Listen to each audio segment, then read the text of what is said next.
Përshëndetje, jemi takuar në minutat e ditarit informativ në RTS Gjirokastra kundër të tjera. Sot do të ndiqni.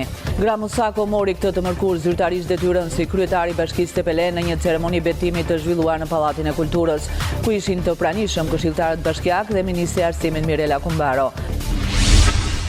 Nxënësit e Libohovës po e zhvillojnë këtë vit mësimin në klasat e ngrohta. Në këto ditë dimri, falmasave të ndërmarra nga Bashkia, institucionet arsimore janë furnizuar në kohë me lëndën e ngrohjes. Ambientet shkollore raportojnë plotësisht funksionale dhe pa problematika. Bashkia thekson se garantimi i mjediseve të ngrohta dhe të sigurta për nxënësit mbetet prioritet gjatë gjithë sezonit të dimrit. Redian Muho nga Gjirokastra është shembull i dashurisë për komunitetin dhe vendin, duke kombinuar pasionin dhe profesionalizmin në artizanat. Megjithse ka studiuar IT, ai përqendrohet në krijimin e suvenirëve unike dhe po përgatit intensivisht për festat e nëntorit. Isopolifonia shqiptare, një pasuri e rrallë e muzikës popullore, ka mbijetuar shekuj dhe në vitin 2005 u njoh nga UNESCO si pjesë e trashëgimisë së gjuhës dhe kulturës gojore. Me mbi 20 vite prani të saj në UNESCO, kjo traditë vazhdon të ruhet dhe interpretohet nga komunitete të ndryshme në jug të Shqipërisë. Ju njohim tani më gjerësisht. Gramo Sako mori këtë të mërkur zyrtarisht detyrën si kryetar i Bashkisë Tepelen në një ceremoni betimi të zhvilluar në Pallatin e Kulturës, ku ishin të pranishëm këshilltarët bashkiak dhe Ministri i Arsimit Mirela Kumbaro. Ai do ta ushtrojë detyrën deri në zgjedhjet vendore të vitit 2027. Në fjalën e tij, Sako shpreh se do të vijojë projektet në shërbim të komunitetit, duke vendosur agroturizmin në prioritetet e punës së tij. Gramo Sako mori sot zyrtarisht detyrën si kryetari i Bashkisë Tepelen në një ceremoni betimi të zhvilluar në Pallatin e Kulturës. Në fjalën e tij pas betimit, Gramo Sako theksoi se do të vijojë projektet në shërbim të komunitetit me në fokus qëndrueshmërinë dhe nevojat prioritare të zonës. Do të punoj me ndeshmëri për përkushtimin, për zhvillimin dhe rritjen e mirëqenies së tyre. Betohem.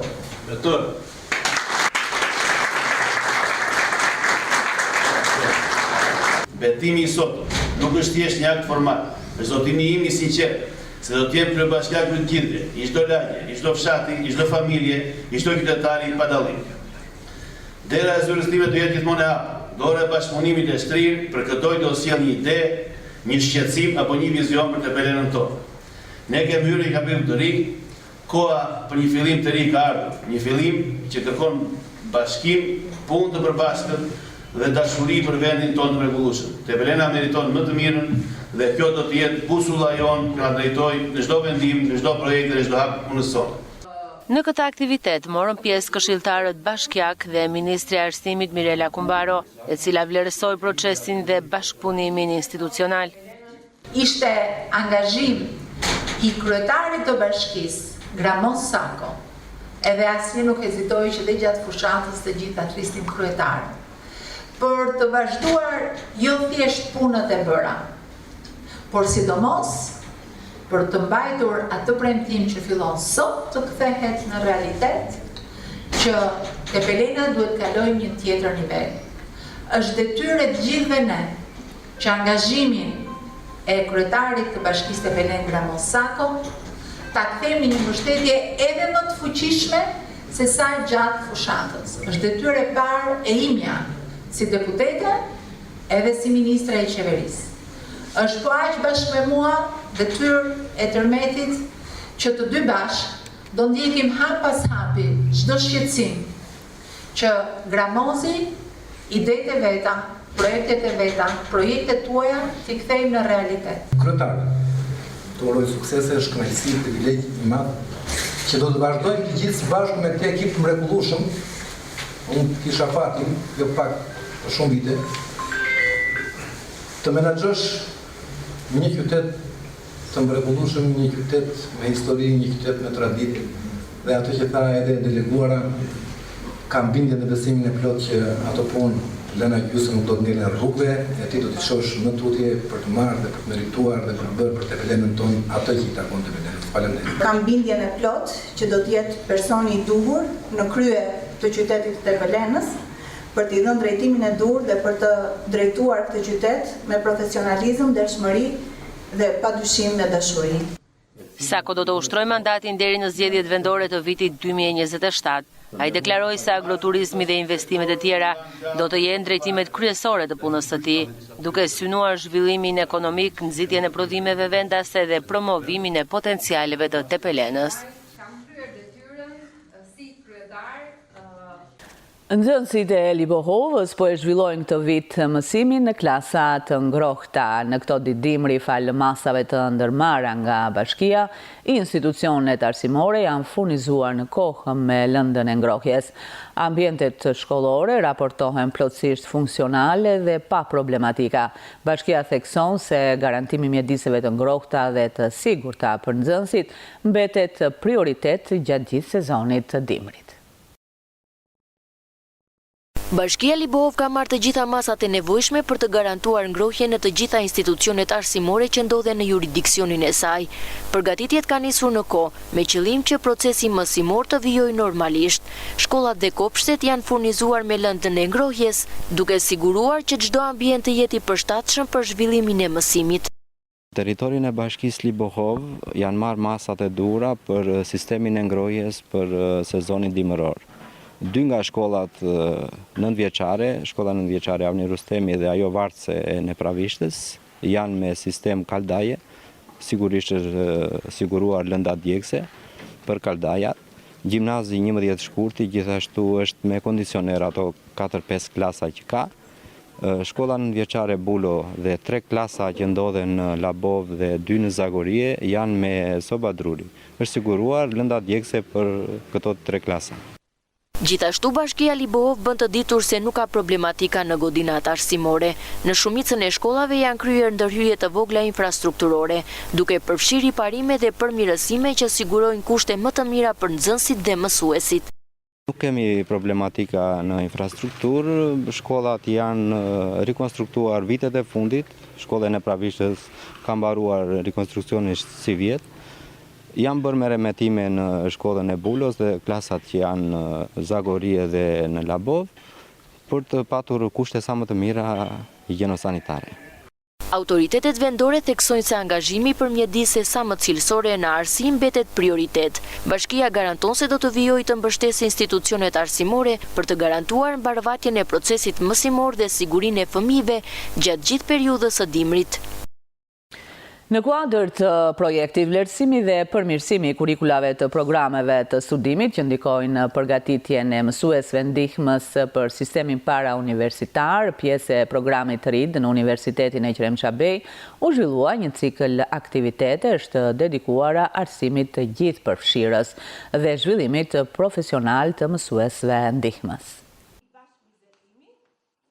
Për gjatë 2 muajve në Universitetin e Gjirokastrës u zhvilluan disa aktivitete në kuadër të projektit vlerësimi dhe përmirësimi kurikulave të programeve të studimit që ndikojnë në përgatitjen e mësuesve ndihmës për sistemin parauniversitar. Ky projekt i drejtuar nga profesore asociuar Mimoza Çarka në bashkëpunim me doktore Ariana Fishta-Bejko nga diaspora synon përmirësimin e kurikulave dhe forcimin e praktikave që mbështesin fëmijët me aftësi ndryshe apo vështirësinë të nxënë. Unë kam pas nderin që të bashkëbizetoj, të punoj dhe ta prekim konkretisht gjithë eksperiencën e pedagoges së nderuar Adriana Bejko Fishta, e cila ka ardhur prej Kanadas, e cila është prezent këtu me eksperiencën e saj, jo vetëm në letra, në teori, por edhe praktikisht me studentët dhe me gjithë stafin tonë. Ky është një nga projektet që është pjesë e universitetit tonë, nga kjo puna juaj e papjesëmoshme. Një projekt i cili po jep rezultatet e tij pa përfunduar, një projekt që ka pasur qershin vitort, profesorën e nderuar, mikën tim e nderuar, profesore Adriana. Edhe në qoftë se kam ardhur sot në këtë aktivitet, kam ardhur për të falenderuar në mënyrë të veçantë, në mënyrë specifike, profesore Adriana, që ishte vërtet vlera e shtuar e këtij projekti. Nga informacionet që ka pasur deri tani, me kënaqësi kam konstatuar që kontributi i profesorit Adrianës ka qenë vërtet mbreslës. Ne dhe të gjithë juve arritëm të përfitojmë sa do pak nga përvoja shumë vjeçare e këtij personaliteti në fushën e shkencës. Kam gjetur në Gjirokastër intelektual shumë të kompletuar, intelektual që e kuptojnë që arsimi në Shqipëri është në nevojë të padiskutueshme për një reformim, për një rinovim, dhe janë përgjigjur asaj thirrjes ai i famshëm presidenti Trump, thot Make America Great Again, ne do themi Make Gjirokastra Education Great Again. Takimet ofruan mundësi të vlefshme diskutimi mbi nevojat aktuale dhe rrugët e përmirësimit. Projekti synon të ndikojë drejt për drejt në cilësinë e formimit të mësuesve ndihmës dhe në mbështetjen e fëmijëve që kërkojnë më shumë kujdes në procesin e të nxënit. Rreshjet intensive të ditëve të fundit kanë goditur ndjeshëm sektorin e ullishtarisë, duke shkaktuar humbje të konsiderueshme në pemët që ishin në kulmin e vjeljes. Agronomi Elvis Tosuni thot se lagështia e lartë dhe rënja e parakohshme e frutit ndikojnë drejt për drejt në cilësinë dhe rendimentin e vajit. Ai apelon për drenazhime urgjente në parcela për të shmangur qëndrimin e ujit rreth rrënjëve. Rreshjet e shiut kanë shkaktuar dëme të konsiderueshme në prodhimin e ullirit, i cili ndodhet në fazën e vjeljes. Agronomi Elvis Tosuni bën të ditur se dëmi më i madh është tek ullin që përdoren për prodhim të vajit, pasi lagështira e lartë dhe rënja e frutit përpara kohës ndikon drejt për drejt në cilësinë dhe sasinë e vajit të përftuar.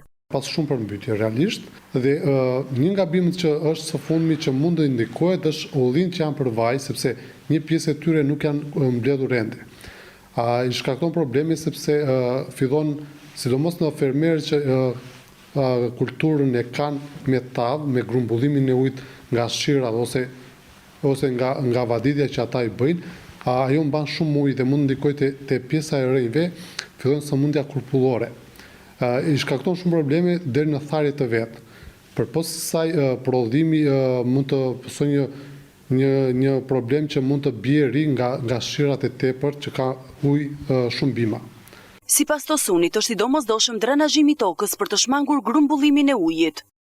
Ne i bëjmë thirrje gjithmonë fermerëve drenazhimin e tokave, sidomos atyre që janë të kultivuara në fush, drenazhim të tokave, kanalet të kullusit që duhet të jenë të pastruara, po ashtu kanalet të dyta që mund të bëjnë në parcelat e veta.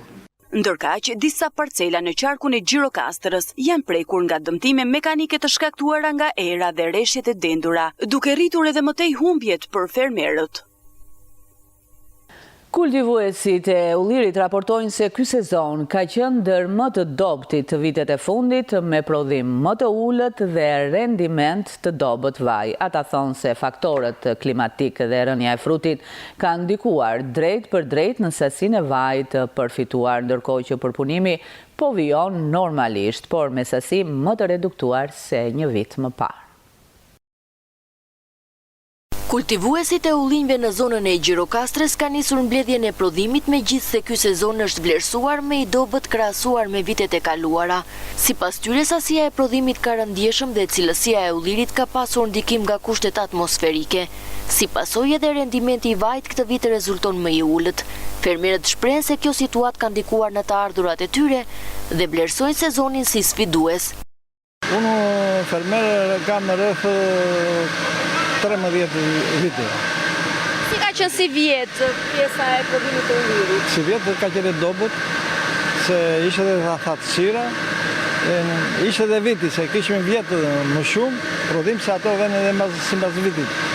Kam 1.000 dikti në rënjë në ullirit. Kjo fabrika na vjen ndihmë se kursejmë karburant, që ta qojmë në Saranda, Delvin, ku ka fabrikat të tjera, duam më shumë karburant, transport është shumë i vështirë dhe ne delim jekë, s'na ngelet gjë për neve. Pavarësisht këtyre vështirësive, procesi i përpunimit ka nisur normalisht në fabrikat e zonës, ku fermerët po çojnë prodhimin për të nxjerrë vajin e këtij viti. Fluksi është i qëndrueshëm dhe puna vijon pa probleme. Tani fillovi ky muaj që jep rendiment më mirë. Ja ashtu vinë pjesë njerëzit na pak. Sa fermerëve ju vjen ndihmë fabrika juaj të rëndë? Gjithë zonës, gjithë rrethit. Unë marrë bluar jenë. 10.000 kuintal, 12.000 kuintal vajnë, se cili e merë vetë, edhe ata që kanë shumë e tregtojnë vetë. Ta lënë ullirin të piqet tamam në kohë, të zbutet kokra e ullirit, të shtypet lehtësisht të krej qumër, se këta e bjen ullirin dru të thatë koka, të para pjekur. Ndikon kjo në cilësinë e vajit? Ndikon edhe në sasin, edhe në cilësinë. Fermerët thonë se shërbimi i përpunimit po mundëson të përfundojë në kohë procesin e vajit, edhe pse fitimet e tyre këtë sezon janë më të ulta. Ata mbeten shpresë plot se vitet e ardhshme do të sjellin një prodhim më të mirë dhe më të qëndrueshëm. Redian Muho nga Gjirokastra është shembulli dashurisë për komunitetin dhe vendin, duke kombinuar pasionin dhe profesionalizmin në artizanat. Megjithse ka studiuar për IT, ai përqendrohet në krijimin e suvenirëve unik dhe po përgatitet intensivisht për festat e nëntorit. Me përkushtim dhe kreativitet, ai tregon se të rinjt shqiptar mund të krijojnë mundësi dhe të kontribuojnë në vendin e tyre. Redian Muho është një i ri nga Gjirokastra i cili pas një periudhe emigrimi vendosi të rikthehet dhe të ndërtojë jetën në vendlindje, edhe pse studimet e larta ai ka përfunduar në fushën e IT-s. Pasioni i tij i madh është krijimi i suvenirëve. Unë kam qenë në Azinë Perëndimore, Japoni, Kore dhe Kinë.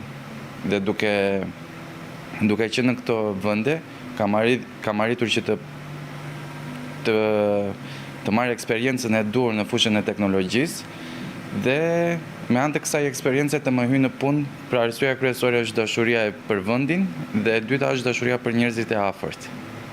Këto më bën që të kthehem në vendin tim dhe të investoj, duke qenë se Shqipëria është vend në zhvillim në pjesën e turizmit. Kjo është dhe sidomos Gjirokastra. Kjo është një ndër arsyet që më shtyu më shumë për të investuar në këtë lloj fushë. Atëherë suveniret që ne bëjmë janë të formës prerje me laser, gdhëndje edhe printime dhe stampime. Printimet janë printime ultraviolet, pra bëhen në materiale të ndryshme, në metal, në dru, në plexiglas, të cilat japin mundësi të krijosh diçka unike, të krijosh forma unike. Me përkushtim dhe kreativitet, Rediani përgatitet intensivisht për festat e nëntorit, duke sjell punime të reja dhe të veçanta. Duke qenë në hapat e parë, jemi në rrugën e duhur dhe jemi duke u zhvilluar akoma më tej, duke i dhënë një ndryshim të ri tregut. Ka pasur kërkesa për simbolika kombëtare, jo vetëm nga vendasit, por edhe nga të huaj. Kryesisht ka qenë shqiponja, simboli i Shqiponjës, ose flamuri kombëtar. Ai është shembulli i një të riu që guxon për hir të dashurisë ndaj njerëzve dhe vendit të tij, me profesionalizëm, pasion dhe dëshirë për të kontribuar. Redian Muho tregon se të rinjt shqiptar mund të krijojnë mundësi në vendin e tyre dhe të japin më të miren për të ardhmen. ISO Polifonia Shqiptare, një pasuri e rrallë e muzikës popullore që ka mbijetuar në shekuj, në vitin 2005 u njoh nga UNESCO si pjesë e trashëgimisë gjuhës dhe kulturës gojore. Mbemi 20 vite pranit të saj në UNESCO, kjo traditë vazhdon të ruhet dhe interpretohet nga komunitetet të ndryshme në jug të Shqipërisë. Në këtë kuadër, në Gjirokastër u zhvillua një aktivitet i veçantë për promovimin e saj dhe vlerësimin e këngëtarëve që mbajnë gjallë këtë pasuri muzikore. Gjirokastra ka shënuar 20 vjetorin e futjes të këngës ISO polifonike në listën e trashëgimisë kulturore jo materiale të UNESCO-s, e cila ka shënuar një sër aktivitetesh dhe eventesh artistike.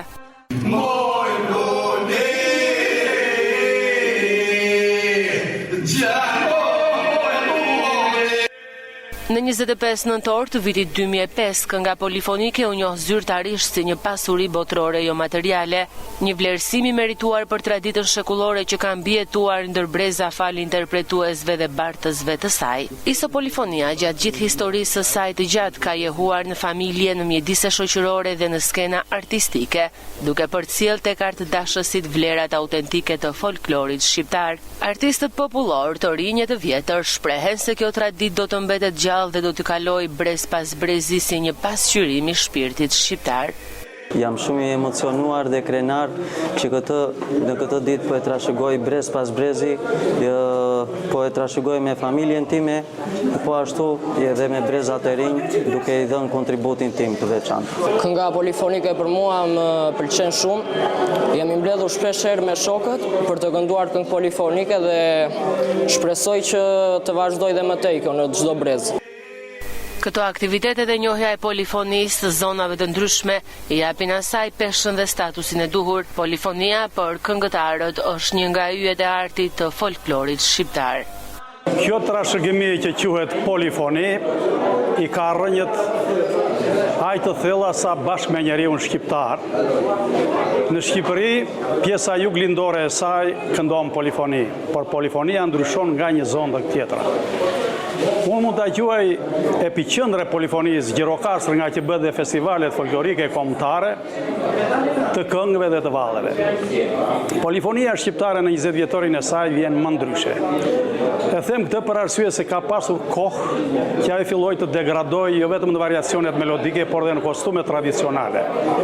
Kështu që aktivitetet e ndryshme dhe pranimi i polifonisë të një zone apo të një tjetër e cila përbën thelbin dhe në esencë quhet polifoni, ka një status të veçantë. Tradita e këngës polifonike vijon të ruhet fal përkushtimit të këngëtarëve popullor, të cilët po e përcjellin tek të rinjt, duke mbajtur gjallë vlerat e kësaj pasurie të çmuar të trashëgimisë son kombëtare. Në fund të ditarit informativ do të mund të ndiqni një dokumentar kushtuar 20 vjetorit të futjes këngës Iso polifonike në listën e trashëgimisë kulturore jo materiale të UNESCO-s.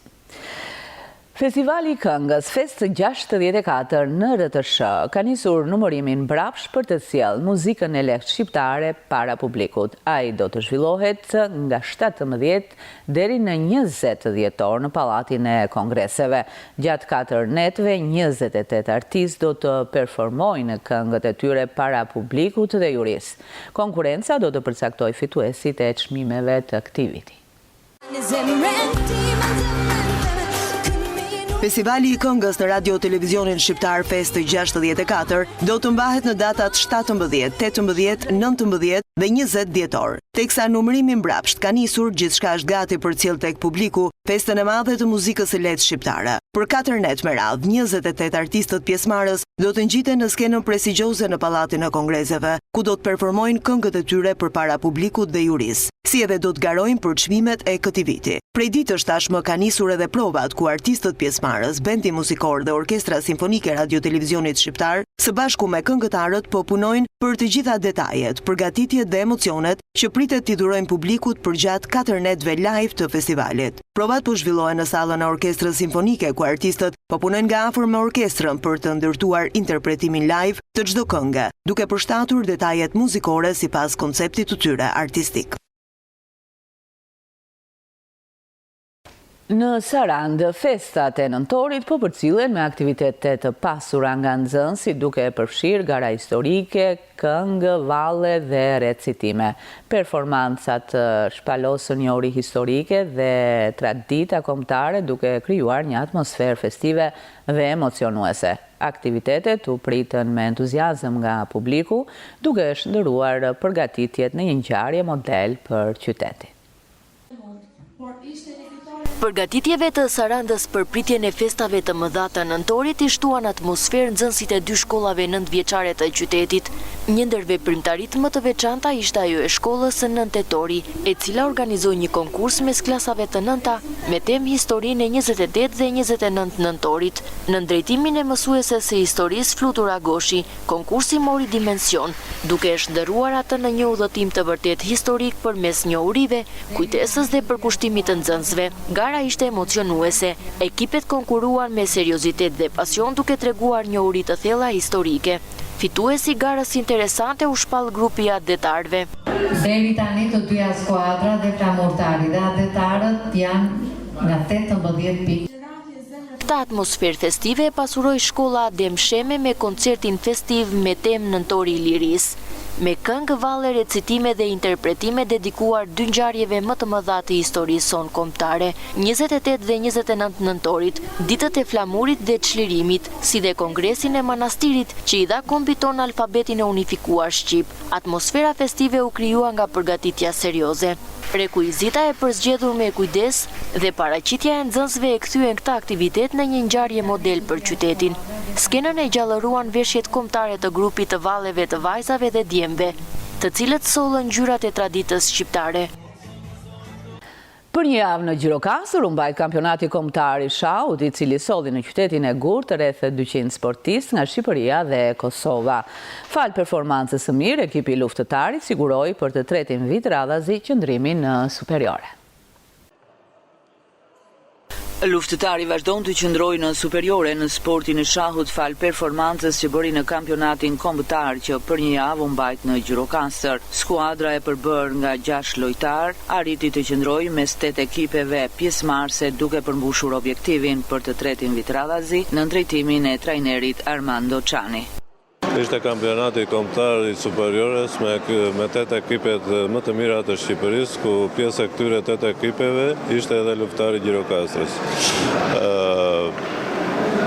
Kampionati u zhvillua në kushte shumë të mira, që një model për zhvillimin e kampionatit dhe luftëtari arriti objektivin e tyre që qëndruan për të tretin vit me radhë në superiore. Lojtarët që përfaqësuan ekipin tonë ishin 6 lojtarë, ishte Grigor Stavri, Armando Çani, David Çani, Nertil Nebiaj, Alban Matushaj dhe Asim Sinani. Ky ishte ekipi luftëtarit që mori pjesë në këtë kampionat. Tu luhet më shumë si ekip, objektivi që të lonim si ekip, si lojtarë të gjithë dhanë maksimumin brenda atyre objektivave që kishim kërkuar dhe u arrit objektivi i qëndrimit në Super League. Armando Çani gjithashtu vazhdon të punojë për vazhdimsinë e këtij sporti duke përgatitur edhe fëmijët në kursin e qendrës kulturore Fato Berberi. Klaus Lapa, Matias Golemi, Jaho Skreli, Niardo Çani e Brian Mene u bën pjesë e aktiviteteve që u zhvilluan në kuadër të festivalit Jazz Fest, duke testuar kështu edhe aftësitë e tyre. Sot zhvillohet kampionati ndërkombëtar për të rritur dhe fëmijë, Rapid dhe Blitz, dhe unë kam vendosur të marr pjesë për të parë njohuritë e mia dhe sa kam mësuar gjithë këto vite për të luajtur. Unë kam rreth 7 vite që merrem me lojën e shahut, ka qenë pasioni im që kur isha i vogël. Kam luajtur, kam marrë pjesë në shumë kompeticione, në kampionatin e Shqipërisë në Tiranë, në Gjirokastër e shumë vende të tjera. Kam marrë çmim me vendin e dytë në Tiranë për moshën time U12 në Shqipëri, edhe në Gjirokastër kam marrë vend të parë për moshën time. Kampionati i shahut solli në qytetin e Gurtë rreth 200 sportistë nga Shqipëria dhe Kosova. Këtu kemi përfunduar, të nderuar shqiptues, ishte gjithçka e përgatitur për këtë ditar informativ në RTS Gjirokastra. Ndahemi bashkë, miru takofshim.